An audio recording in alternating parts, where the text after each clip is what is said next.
They told them that if they convict me, this is what happens. You can see it. They don't want the truth to come out. Nobody wants the truth to come out. Nobody wants the truth to come out of it. In a country like that's what happens. They are very, very corrupt. There is a breach of judicial oath. They have violated the judicial oath. They have shown bias according to Supreme Court. They are biased against me. Supreme Court said so. And that is why what is happening in the judgments and rulings concerning me has been happening. So, disobedience to superior court orders. Supreme Court said you are biased. You are against this man. You should not have revoked his bail. Nigeria went to Kenya and kidnapped him. These things are in the public domain. Why, therefore, are they insisting on trying me? A court order was entered. In that very court order, it was said very clearly and succinctly that he is no more. No. That he is no more going to try me. Why are they insisting? Why are they insisting? I ask. You have made your point. Because they have no case against me. They have no case against me, and they know it. You should have adjourned the case synodized. What's the way forward? Well, there's no way this case could have gone on anywhere. Because in the first place, the court had lost jurisdiction to sit over this case since September last year. So we came here today on a limited appearance. We appeared on that protest out of utmost respect for the judge and for the court, to listen to the court as to the reasons why we were invited before the same court that was recused in September last year. Nigerian public needs to understand the nature of a recusal. A recusal comes as a court order, and even non-lawyers are aware that once an order of court is made, the only way you can sit to the side is to put it on appeal. Nobody appealed this order. The order is extant and subsisting, is still valid, and we were invited today to be informed about some memo from the Chief Judge that we don't even have a copy of the memo.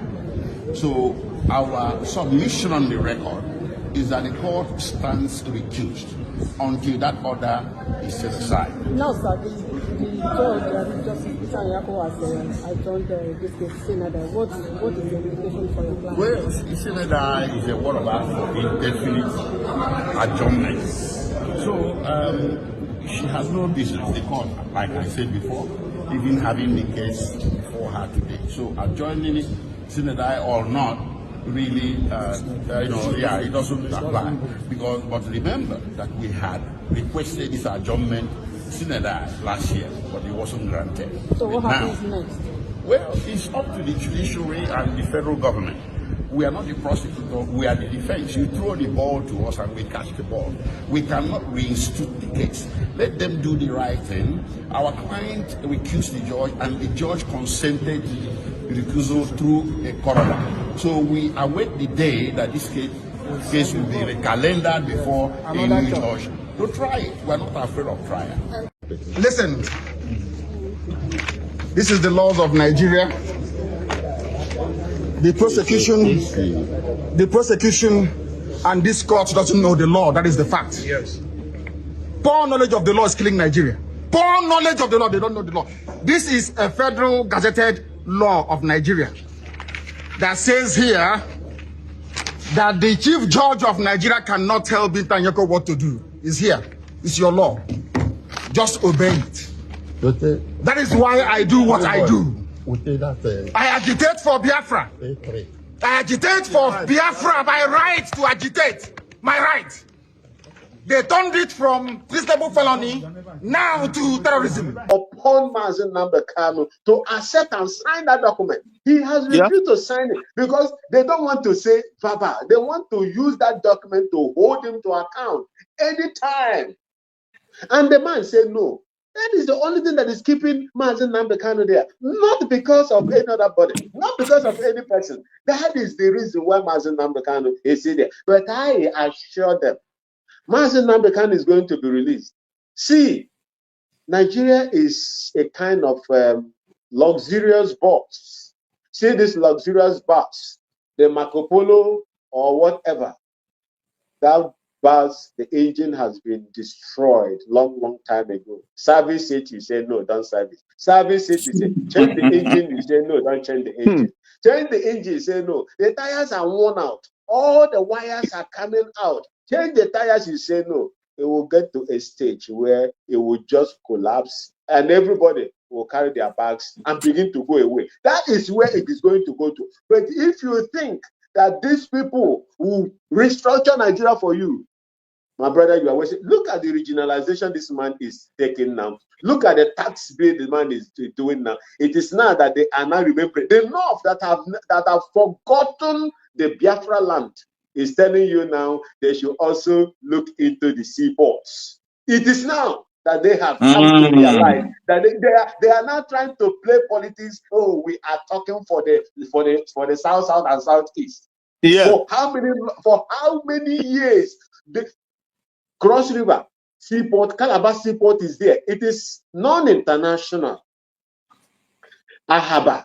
There is this Ugbocha. Port Harcourt is there. It's non-international. I import cars from outside, and if you look at the tracking, the ship will come through the Atlantic Ocean, past Calabar, past Port Harcourt, past Asaba, then straight to Lagos. From Lagos, we will track it. It comes to Port Novo. From Port Novo to Togo Port. Yeah, Togo Port. From Togo Lomé. From Togo Port, then it will come to Tema Port here. And yeah, be talking, son. Let me attend to something. Be talking. Good. So that is how it is. It is now that this man is trying to regionalize or whatever they call it, the night system. They are now thinking of decongesting the port in Lagos. What were they doing long time ago? Nnamdi Kanu was shouting it. What did they do? They didn't find it necessary. Because look, Nigeria, they will fight themselves and continue to fight themselves until Biafra comes. That is my own opinion, because there is nothing anybody will say about that. What is it? Anything good that is working in other climes, bring it to Nigeria, it will destroy it. Whatever that is working in, because of religion, because of ethnicity, there is nothing that is going to happen, good in that country. I don't see it. Yeah, carry on. Yeah, you made a point now that is unbelievably important, very valid point. Most people don't know the level of lies and deception when they talk. Do you know that the Biafra land, including Southeast and the so-called South, when it comes to Atlantic Ocean, the vertical nearness, because you just said now, the ship will pass through Calabar, that, before heading. That means that we are nearer, vertically, we are nearer to the high sea than even all this other region. But then we tell you that Biafra, the Igbo or Biafra, whatever, is landlocked. It's pure lies. It's pure lies. When you just dig, when you dig let's say, the Oni River Port, or even Onitsha, if you dug it, you will get to the high sea, the Atlantic, is way shorter than getting to even Lagos Port. So it's a deliberate effort to stifle Biafrans, not in Warri, not in Calabar, not anywhere, not Warri, to deny them of it, because the notion is that when you do this, you stifle them, you keep them under check. So, but it's important. This is why I always emphasize that these channels, they are very helpful. Oh, my brother, sorry, let me carry on. Let me attend to something. Sorry. You see what I'll try. You see, let me, let me make this point. You see, okay. If I call it economic strangulation, that is what they are doing. My brother, just imagine, you import goods from America, from Europe. They give you the tracking device system. They give you the tracking system of that vehicle that is coming. Because I am a registered dealer with Auction Export and Copart. I buy my cars from there as well. You see, so when you are doing the tracking, you will see the first point of call in Africa is around the Calabar area. That's the first point of call. As you are tracking it, that is the direction that ship is coming. So, my brother, why not make Cross River an international seaport recognize that these merchant vessels will berth there, then discharge, or in Port Harcourt and discharge, or in Asaba and discharge? Why taking them all the way to Lagos? Then they will clear the goods over there in Lagos and now carry them again by road back to their own. What kind of reasoning is that? If it is not pure wickedness against you and the rest of your brothers and sisters, if it is not economic wickedness, what is it? These were the things Nnamdi Kanu called for. What do you want us to do? Those are the things he mentioned to the Southeast governors. Go and tell them to do it. If Nnamdi Kanu was a bigotic person, he would not be looking at Cross River Seaport, Calabar Seaport. He said, go and make it international. Make it international for people to ease, because all the things, the work and everything, it goes to Lagos. The beneficiaries, the taxes they pay over there, everything goes to Lagos. And when people will come and they will tell you, oh, Lagos is the highest this. Lagos is benefiting from the federal status. If you do the same thing in Anambra will be the same thing like Lagos. Because all the headquarters of all these conglomerates, the companies and everything, banks, they are in Lagos. They pay taxes there. The manufacturing and everything is in Lagos. They pay taxes there. Do the same thing in Calabar. Calabar will be even more than Lagos because Calabar is huge. These people are treating the Biafran people, south and southeast with, some kind of levity. And I fear for what is going to happen to that country. Honestly speaking, they knew that once they empower you, the sky will never be your limit. The sky will never, you will enter the space and begin to search for the next planet. That is who you are. That is what God has made you. But they know you more than you know yourself. They want to bring you down, press them down, but they forget that once you are holding somebody on the ground, you are also holding yourself. That's exactly what is happening. They can't leave you, they cannot move forward. That's exactly what is going on. Thank you. And sorry, like I was saying before I went off. So this whole thing, you see, the end game is this. So they made these things deliberately, not by accident. No, well orchestrated, well calculated, so that Biafrans, Igbos, they will move away and come to Lagos and these places. And by the time they come, because they have no choice, you go to a place where the nearness to your goods, 90 or at least 70-something% of the importers are Biafrans. Do you know that? And so they come there. When they come now, they saturate in the southwest because of the nearness and stuff like that. So they take advantage of it because anyhow, a stranger is a stranger, no matter how long you live in a place. So they subjugate you, and when election come, like we saw in 2023 and many other ones in the past, they will be in a position now because you are on their soil to tell you how to vote, whom to vote for, and stuff like that. And if you don't, they come and they massacre, they do this, they do that. We saw it happen live in just 2023 here. This is the situation they want to put Biafrans. The situation of total subjugation, where you would be like more on their mercy.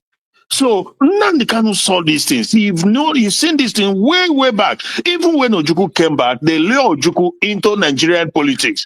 And we saw what happened.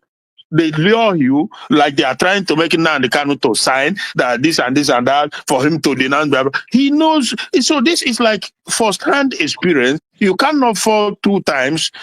Fool me once, shame on me. Fool me twice, shame on you. You know, so what the game plan that is for these two regions, that's total subjugation. It's ironic that now, because there are things happening that does not favor the Fulani Northern Caliphate, they are now talking as if they care about Biafrans. All these years of 40-something years of ruling, they were the masterminder of subjugation of Biafran people. They are the one. Now, Tinubu is doing something they don't want. They are talking, this should be this. They cannot fool us anymore. They cannot continue to fool us. So anybody, when I hear people talk that Fulani say this, no, they are not saying it because they love you. Never, never, never. So that is the short thing I just wanted to say, Okucha. Thank you, my brother. All right, thank you so much, my brother. Let's go. So guys, you've all seen it now. I've been asking this question. What exactly does the federal government of Nigeria want to make out from this? What do they really want? So my people now don't say as the matter be like this. I better make we hit another news. Drop your comment below the comment section. Share this video, make it go viral. Ibia friends, Nigerians must see this. This is pure injustice. I don't even know the reason why the impromptu trial. So what exactly did they achieve from this? Share your thoughts below the comment section. Don't forget to like us. Thank you. Bye for now.